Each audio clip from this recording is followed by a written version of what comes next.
क्या नाराजगी है? देखिए, मैं सोचता हूँ कि ये बचकानी जैसी बातें हैं, क्योंकि मंत्री, मैं ये नहीं कह रहा हूँ कि मंत्री सर्वे सर्वा होता है, लेकिन जिस दिन हमने शपथ ली है मंत्री पद की, उस दिन विभाग का एग्जीक्यूटिव हेड होता है मंत्री, उस विभाग की समस्त जिम्मेदारी मंत्री की होती है।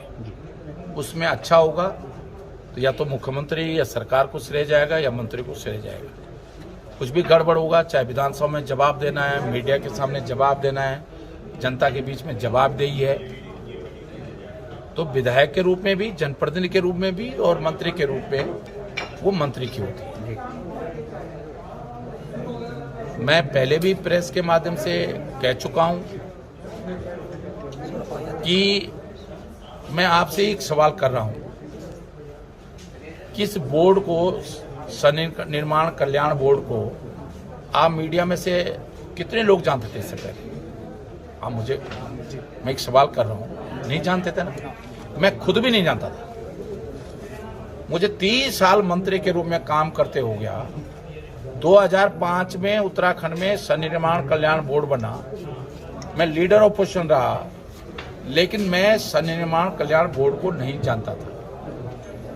अगर मैं भी उसी तरह जैसे 2005 से बोर्ड चला, अगर उसी तरह काम नहीं करता तो आज इस बोर्ड को कोई जानता नहीं। मैंने दोनों चीज की। बोर्ड में कैसे आमदनी बढ़े, एनएच नहीं दे रहा था, एनएचआई नहीं दे रहा था, रेलवे कभी नहीं पैसा दे रहा था, वन विभाग नहीं दे रहा था, जो बिल्डर्स फ्लैट बना रहे हैं वो नहीं दे रहे थे। हमने कोशिश की। मैंने कहा नहीं कि 2005 से लेकर 16 तक 150 करोड़ रुपए आया 15 सालों में, और मैंने 3 साल में 200 करोड़ से अधिक पैसा इकट्ठा किया श्रमिकों के हित के लिए। जैसे हरीश साहू जी कह रहे थे कि भाई हमने तो खर्च नहीं किया, तो मैं सोचता हूँ ये उपलब्धि थोड़ी है कि खर्च नहीं करना। माना हम भारत सरकार से इधर से उधर से पैसा लाए हैं और खर्च नहीं करें तो ये उपलब्धि है क्या? उपलब्धि ये है, जैसे अभी हम कैंपा में 3000 करोड़ रुपए है तो हम 950 करोड़ खर्च कर रहे हैं, ये उपलब्धि है ना। हम कहेंगे ना हमने 3000 करोड़ के बजाय जमा तो कर दिए, लेकिन प्रदेश के हित में हमने पैसा नहीं खर्च किया, तो ये उपलब्धि नहीं है। तो हमने श्रमिकों के लिए, मैं सोचता हूं चाहे दुर्गापाल जी के क्षेत्र में हो, हल्द्वानी में हो, रुद्रपुर हो, अल्मोड़ा हो, पूरे प्रदेश के अंदर हमने शिविरों को लगाया। माननीय विधायकों को मैंने पत्र लिखा, जिला पंचायत के अध्यक्षों को लिखा, ब्लॉक प्रमुखों को लिखा कि आप श्रमिकों का रजिस्ट्रेशन भी कराएं। मनरेगा के द्वारा विभिन्न विभागों में जो मजदूर काम करते हैं उनका रजिस्ट्रेशन कराएं, और उनके लिए हमारी उपयोगी योजनाएं हैं।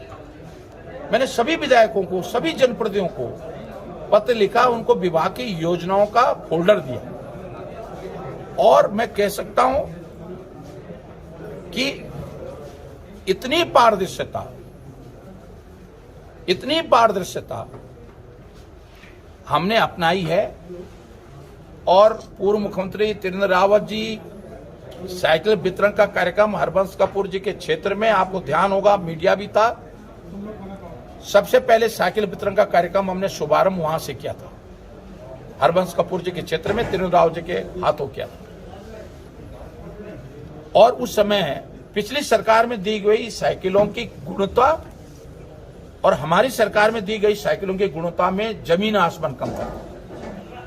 दूसरा, हमने प्रदेश की किसी संस्था से काम नहीं दिया। भारत सरकार की जो संस्था है, भारत सरकार के जो कॉर्पोरेशन उत्तराखंड सरकार में इनपैनल्ड थे नियोजन विभाग के द्वारा, और जो देश के विभिन्न प्रदेशों में किसी क्षेत्र में काम कर रहे थे, हमने उन एजेंसियों को, क्योंकि बीओसीडब्ल्यू के पास चेयरमैन के अलावा और सेक्रेटरी के अलावा कोई पद ही नहीं है, ढांचे में कोई पद ही नहीं है, तो इसलिए टेंडर और सारी प्रक्रिया में संभव नहीं था। इसलिए हमने भारत सरकार की एजेंसी को काम दिया, उनके साथ एग्रीमेंट किया, उन्होंने ई टेंडरिंग की, ये उनकी जिम्मेदारी है। अगर उन्होंने माना टेंडर की प्रक्रिया में कोई गड़बड़ हुई है तो ये उनकी जिम्मेदारी, उन एजेंसी की जिम्मेदारी है, हमारी जिम्मेदारी नहीं है। जब सामान हमारे लेबर विभाग के assistant labour commissioner, deputy labour commissioner या इंस्पेक्टर ने रिसीव कर दिया, वाउचर पे रिसीव कर दिया, तब उस कंपनी ने, भारत सरकार की उस कंपनी ने हमारे इंस्पेक्टर के द्वारा साइकिलों की रिसीविंग के आधार पर, वाउचर पर रिसीविंग के आधार पर बिल जनरेट करके हमको भेजा, बोर्ड को भेजा, तब बोर्ड ने उसका पेमेंट किया, एकदम पारदर्शिता। और जहां तक वो 20 करोड़ मेडिकल कॉलेज के लिए बात है, वो तो त्रिवेंद्र रावत जी, ये तो सत्याल को ये पूछना चाहिए, जो अध्यक्ष इस बात को कह रहा है सीबीआई की जांच, तो क्या वो त्रिवेंद्र रावत जी के खिलाफ सीबीआई की जांच की मांग कर रहे हैं? मैं आज ये सवाल उनसे कर रहा हूं क्योंकि त्रिवेंद्र रावत जी मुख्यमंत्री रहते हुए कोटद्वार को, मेडिकल कॉलेज को 50 करोड़ देने की स्वीकृति, मैंने नोट लिखा। मैं तो विधायक हूं कोटद्वार से, मैं कोटद्वार मेडिकल कॉलेज बनाने के लिए हर तरीका अपनाऊंगा, और मैं अपने लड़की की शादी के लिए, अपने घर के लिए नहीं कर रहा हूं। कोटद्वार और पूरे पौड़ी जनता के लिए मेडिकल कॉलेज, और इस कोरोना महामारी में अगर कोटद्वार में मेडिकल कॉलेज होता, जैसे मैंने दून मेडिकल कॉलेज बनाने के लिए एफर्ट्स किए, उसी तरह कोटद्वार मेडिकल कॉलेज बनाने के लिए मैं एफर्ट्स कर रहा था। मैंने नोट लिखा, मुख्यमंत्री ने उसको अनुमोदन किया, शासनादेश जारी हुआ। और आज अगर कोई ये सवाल कर रहा है कि वो 50 करोड़ में जो धनराशि बोर्ड से दी गई, उसकी सीबीआई की जांच होनी चाहिए, तो मैं क्या, उन त्रिवेंद्र रावत जी क्या हमारे भाजपा के मुख्यमंत्री नहीं थे क्या? तो उनके खिलाफ क्या सीबीआई की जांच करने की मांग वो कर रहे हैं? देखिए, ये तो जो अपने आप को 40 साल पुराना कार्यकर्ता कह रहा हो और उसको ये समझ नहीं हो कि मैं भाजपा का कार्यकर्ता, भारतीय जनता पार्टी की सरकार ने मुझको दायित्व दिया और मैं भारतीय जनता पार्टी के ही मुख्यमंत्री पे उंगली उठा रहा हूं या मंत्री पे उंगली उठा रहा हूं, तो ये तो मैं सोचता हूं कि उनको सोचना चाहिए। मुझको देखिए, मैं इसलिए इस